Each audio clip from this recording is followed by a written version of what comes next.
Okey.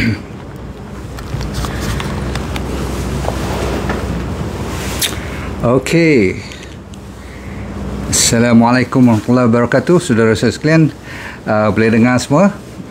Kita nak mulakan satu topik yang ada kesinambungannya daripada semalam bagi siapa yang mengikuti tentang heart attack. Tapi malam ni kita tak nak fokus kepada heart attack lagi dah. Apa yang berlaku selepas heart attack adalah sesuatu yang mungkin ada adik-beradik anda yang tengah menghadapinya sekarang. Boleh? Terutama sekali peringkat mereka yang sebenarnya zaman sekarang ni tak kira umur. Dan malam ni mungkin kita kalau sempat tempuh tentang athlete's heart also. Jantung yang dibawa oleh semua atlet kita yang very strong, very orang kata apa, aggressive, marathon runner, cycling 50 km every weekend, training sampai 20-30 km tu. Jadi kita nak kalau berkesempatan, tapi yang lebih penting ialah ramai daripada kita yang kena sama ada masalah gagal jantung atau lemah jantung. Apa bezanya? Boleh saya mulakan secepat mungkin? Kalau dah bersedia tulis kat situ suara dulu, 10 upon 10 ke 9 upon 10. Anything below 9 upon 10 I have to check again. So far I see everything is green. Apa khabar semua?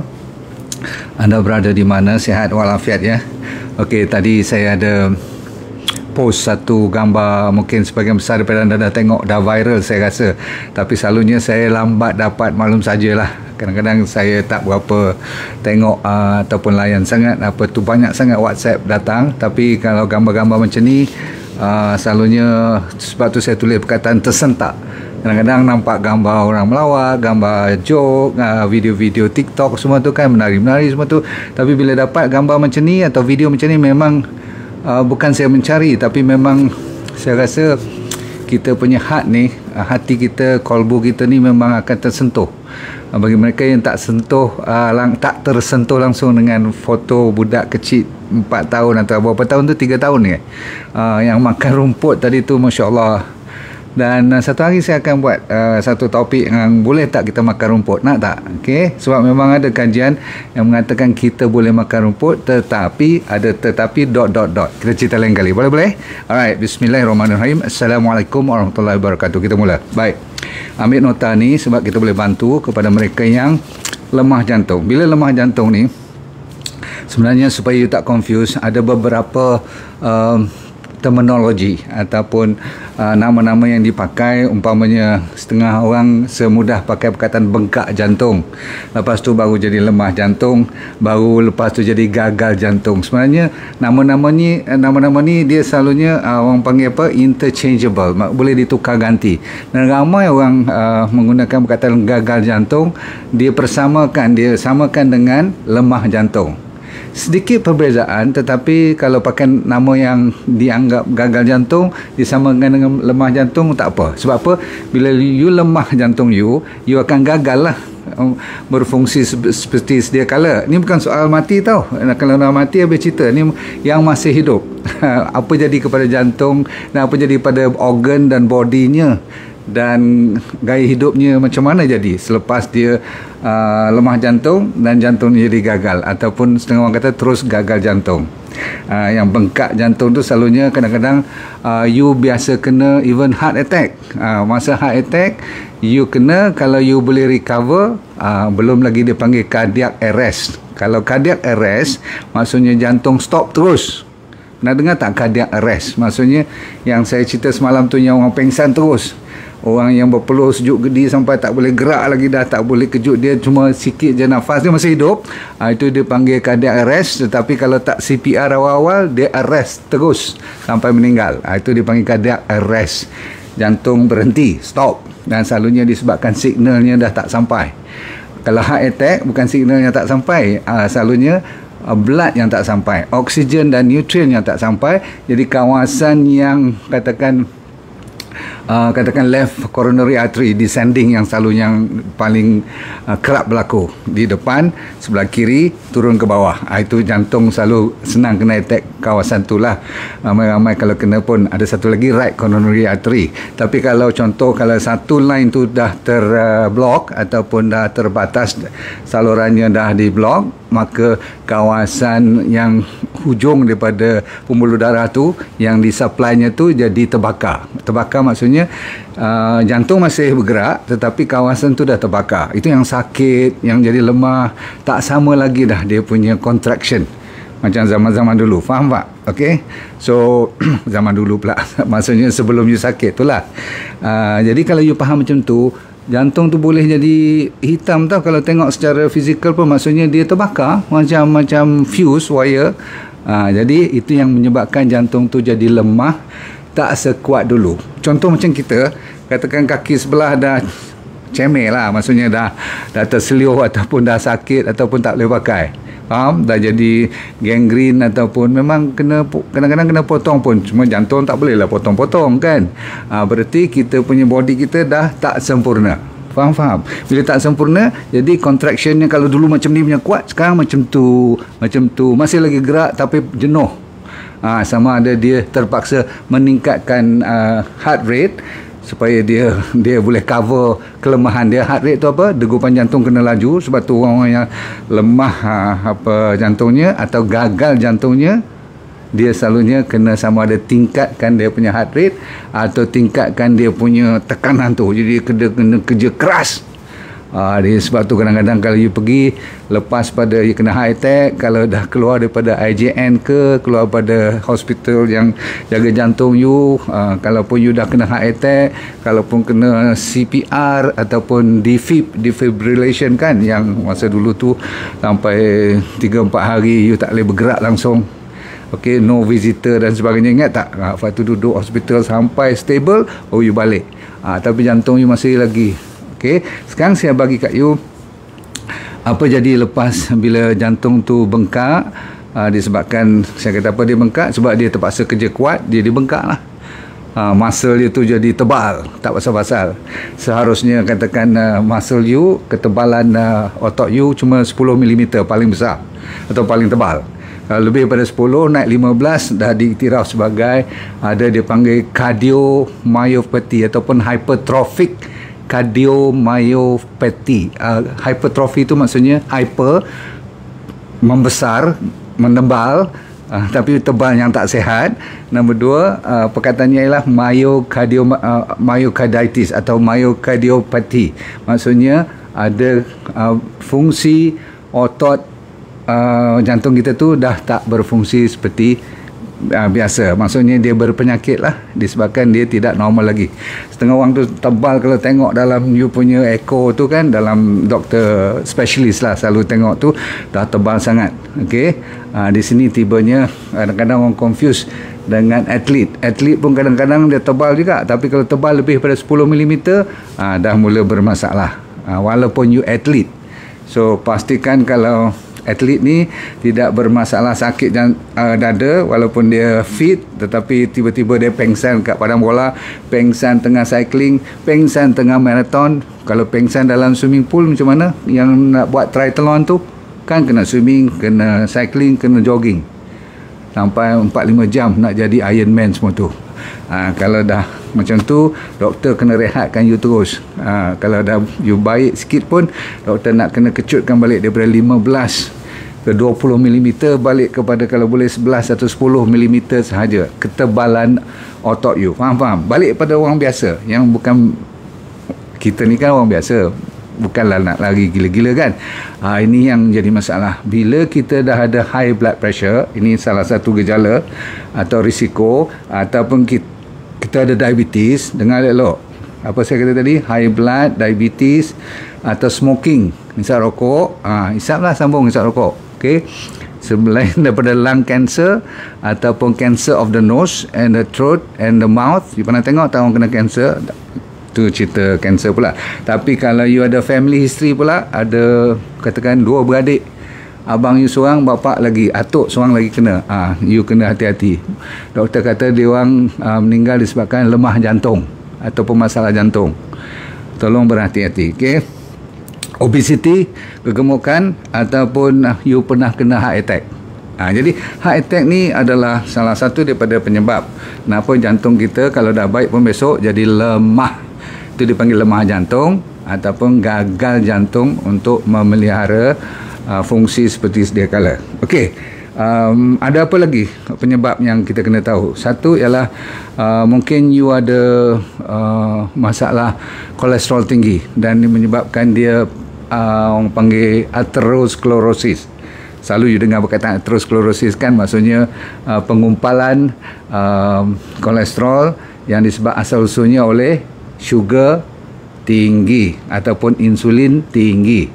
Selalu saya kata jangan salahkan kolesterol. Kolesterol tu step number 2. Bila insulin dan gula tinggi, dia dah mula bercambah dalam blood, dalam pembuluh darah, dalam lining tu, barulah datang kolesterol.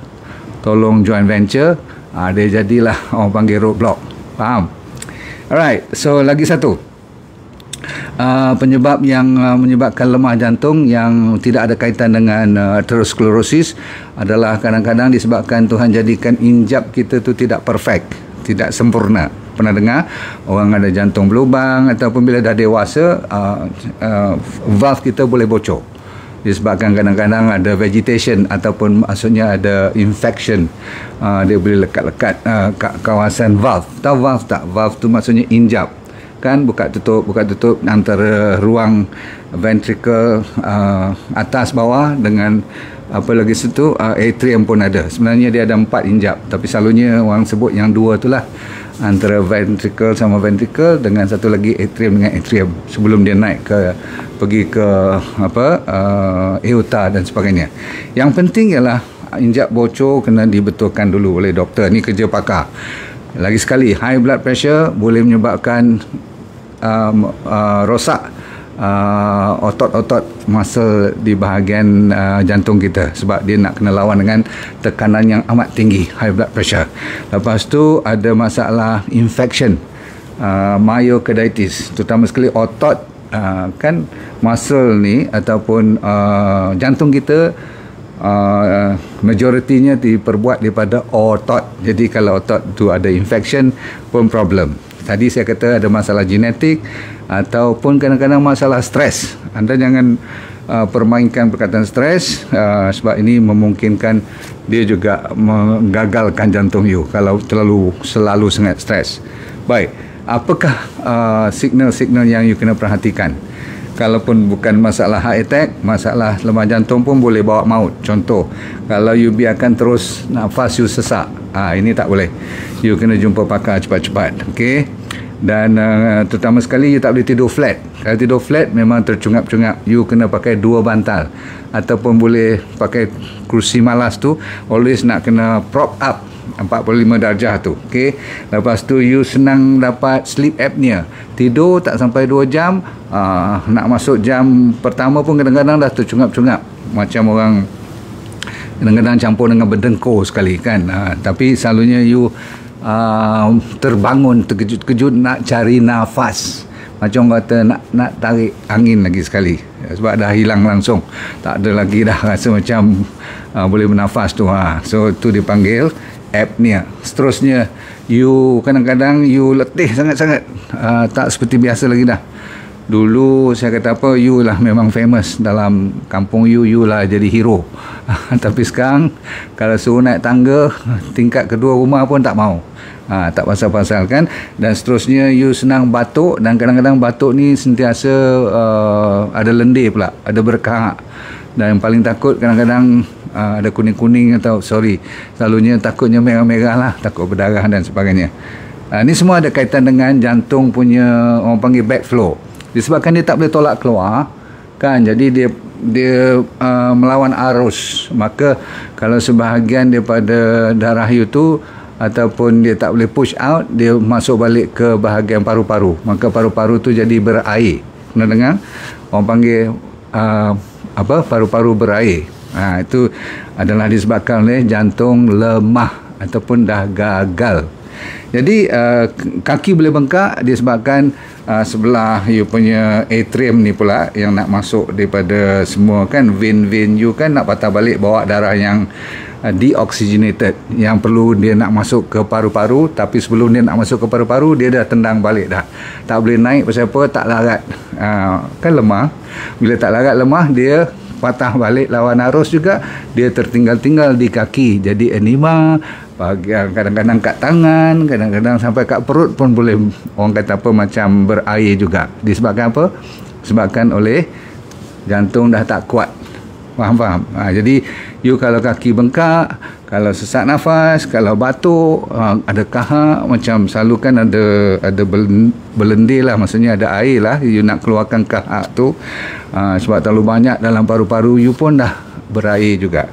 Dan selalunya you punya jantung berdebar, you sentiasa berdebar je selalu. Kalau buka mata je rasa tak sedap je you punya degupan jantung. Kan saya kata you tak seharusnya rasa langsung.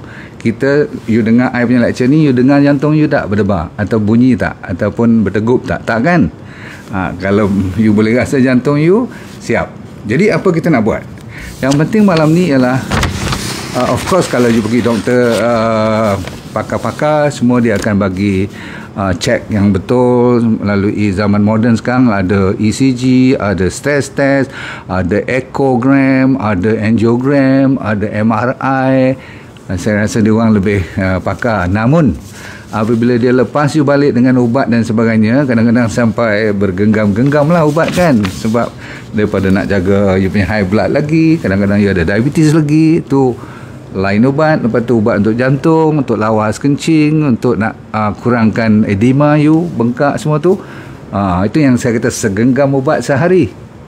Dan saya kata kalau 2 genggam ubat pun, kalau you tak jaga, ini you baca di mana pun, kalau orang tak pay attention, dia akan terlupa nak cerita tentang sebenarnya asal usul sebabnya tu. Kalau you tak betulkan gaya hidup you, dan kalau you tak betulkan you punya electrolyte dahulu. Tahu tak berkenaan electrolyte? Electrolyte ni maksudnya body kita diperbuat 75% selalunya orang kata air. Tapi saya kata air tu bukan air kosong H2O saja, dia tak boleh, tak hidup you. Dia mesti majoritinya penuh dengan electrolyte. Bermaksud vitamin, mineral, trace mineral, kan ada macam-macam lagi yang diperlukan. Contoh, kalau you tak jaga betul, jantung ni very sensitive kepada orang panggil balance tak balance. Contohnya, ada tak kalsium yang mencukupi? Dia kalau cukup baru betul, kalau lebih sangat pun berbahaya, sehingga kan dia boleh dapat masalah jantung lah. Kadang-kadang orang kata terlalu banyak boleh buat maut pun. Kalsium jangan main, tetapi kena mencukupi. Dan kalau kita makan secara yang betul, dia dah kalsium tu dah cukup, tak payah nak tambah banyak-banyak. Saya ulang, kalau makan betul, berarti diet yang betul. Sekejap lagi kita habiskan, ya. Jadi untuk masa kita kontrak, kalsium tu kena cukup. Jadi kalau you tak betulkan kalsium dulu, tak gunalah kita pergi buat stent ke, buat bypass ke, sebab tu dia datang balik. Sebab punca tak dibetulkan. Kan punca utama saya kata apa? Gula. Nombor 2, susu. Nombor 3 ialah yang bermata dan berkaki. Kalau you terlalu banyak makan protein-protein yang tebal-tebal tu, yang banyak injection tu, yang dipanggil xenoestrogen semua, kan ada antibiotik, hormon-hormon bagi besar binatang tu semua tu, siaplah. Jadi kita balik kepada kalsium kena cukup, magnesium kena cukup, ya. Maklum sajalah, you tahu tak, kalau you ada twitch tu kat bawah mata, yang kejit-kejit mata tu, ataupun kadang-kadang you rasa you punya muscle macam bergerak-bergerak tu, tu selalunya ada masalah kalsium yang tak cukup. Pernah dengar tak perkataan tetany tu? Tak apalah, nama tu tak ingat, tak apa, tapi you heran kadang-kadang, kenapa mata air kejit ni ada orang nak datang melamar ke? Tak ada. Umur dah 63, 64, 70 macam saya ni, dah dekat 68 semua. Jangan duk fikir pelik-pelik. Ni masalahnya sebenarnya tak cukup vitamin, mineral. Contoh vitamin D3, K2 lagi tak cukup. Kan kajian kat Malaysia saja hampir berapa persen? 68% ke 70% daripada kita tak ada. Bukan tak ada, tak cukup vitamin D3. D3 selalunya dia kembar dengan K2, K1. Seterusnya ialah kalau you tak cukup B1, B2, B3, B6. Tengok tu. Bila kita buat study ataupun baca banyak-banyak artikel semua tu, ramai kita tidak peka kepada masalah-masalah ataupun makanan-makanan yang mencukupi ni semua.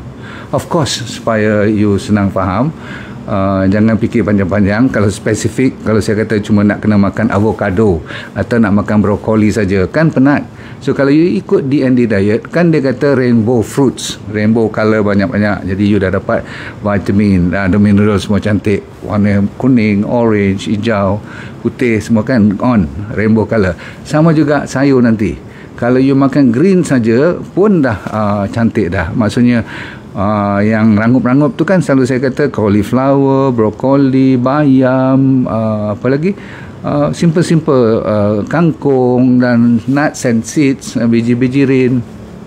Ikut betul-betul, cukup air, cukup garamnya, cukup selerinya, makan balinya, semua ikut.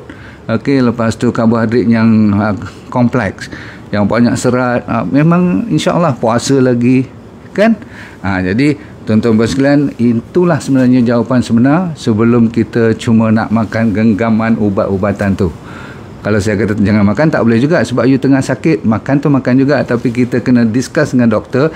Bila you improve you punya heart rate, you punya cardiac output, you punya blood pressure pun improve, diabetes improve, insya-Allah. Dan kita tak boleh bagi ubat seterusnya kalau dah you improve. Nanti jadi hypo pula. Kalau diabetes tu tak boleh. Jadi kita kena turunkan. Cantiklah. Turunkan ubat, kurangkan dos, selang sehari ke. Maka makan lagi mencukupi sodium dan potasium, very important. Semua ada dalam makanan hijau-hijau tu. Jangan. Sebab tu tadi kalau you tengok baby tu, saya nak buat lecture tentang makan rumput tu kan. Memang saya tersentuh. Bukanlah saya suruh you semua makan rumput, tapi kenapa you tengok baby tu tadi, dia tak nampak macam tak sihat. You perasan tak? Memang sedih kita tengok cara dia dihidupkan macam tu, atau keadaan hidup macam tu. Tapi kalau tengok muka dia dan cara dia makan, semangat dia tu, dan kalau you bandingkan dengan kita yang makan punya banyak dengan fast food, dengan all the makanan junk food banyak kan kat supermarket semua ni, kita lebih sakit daripada dia sebenarnya. Macam mana tu? Nanti kita cerita. Tapi yang penting malam ni jaga baik, doktor akan bagi diuretik. Tahu diuretik tak? Yang lawas kencing semua tu. Jadi you kena balas balik, sebab diuretik ni akan banyak mengeluarkan electrolyte daripada badan you. So you kena replace.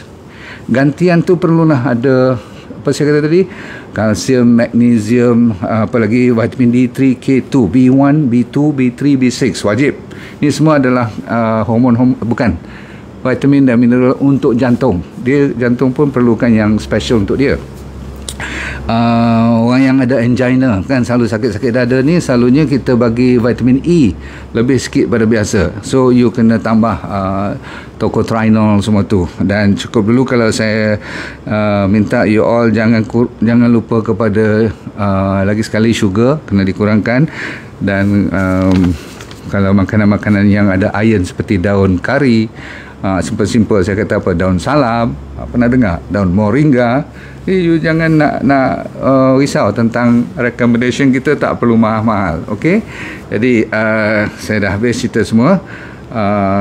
So formula yang saya nak bagi kat you pada malam ni, kalau boleh ingat, ada mnemonicsnya. Saya dah cuba nak bagi senang orang faham. Perkataannya ialah desa. Boleh dengar desa tak? Dulu untuk makanan tu bukas, air, buah-buahan, karbohidrat yang kompleks, dan sayur-sayuran dan biji-biji rin. Itu dipanggil abukas. Tapi malam ni untuk keseluruhan, kebanyakan penyakit selalunya saya ulang-ulang, dia bunyi macam desa. D stand for diet, D&D diet. E stand for simple exercise, simple walking. Lepas tu S, ada 4 S. Satu dipanggil sleep, nombor 2 dipanggil sun, maksudnya matahari. Sebab tu kalau tak ada matahari kena D3K2 tu. Lepas tu sunset, sleep, apa lagi, sekejap saya ada tulis tadi, ni nak kena ingat balik. Stress, S juga. Dan last sekali ialah suplemen. Memang kita perlukan suplemen, bukan sebab apa, sebab tanah kita sekarang dah tandus. Ketandusan kepada mineral dan vitamin, terutama sekali zat-zat baja yang betul. Yang paling banyak cuma NPK, nitrogen, phosphorus, potassium. Jadi yang lain macam mana? Okey. Jadi alhamdulillah kalau you perlukan suplemen, Selalunya kita bermula dengan omega 3, Sachainchi oil, lepas tu haba gel, disebabkan dia ada habatus sauda zaman sekarang, zaman immunity yang nak ditingkatkan. Tapi nak jaga balik jantung, memang ada kebaikan chamomile, vitamin C, zinc semua dalam tu. Dan ujung-ujung sekali, bagi mereka yang tak cukup budget, ambil Arextra cukup. Arextra kan titisan mineral dan trace mineral yang datang daripada gunung, yang saya pastikan supaya kalau tak cukup budget, ambil Arextra. 3 ni dah cukup. Baik, tuan-tuan sekalian, jantung anda adalah hidup anda ataupun nyawa kita. Tak boleh kita melawak, dan dia masih lagi nombor 1 killer di seluruh dunia termasuk Malaysia. Maka jaga-jagalah diri anda, dan saya sentiasa mendoakan semoga kita ada pilihan untuk makan benda-benda yang baik, dan kita doakan anak-anak yang terpaksa sampai makan rumput tu, semoga Tuhan memberi rahmat pada mereka. Untuk kita sebenarnya, kita kena banyak muhasabah diri, ambil iktibar tu supaya kita selalu bersyukur. Dan itulah yang saya kata, bila kita diberi nikmat macam ni, jangan kita dusta, jagalah diri elok. Baik, okey, yang penting ialah hidup kita bahagia di dunia ni dan akhirat kita syurga. Boleh? Sebab kita pandai apa? Kita pandai let go and feel good all the time. Okey, Assalamualaikum warahmatullahi wabarakatuh. Bye, jumpa lagi.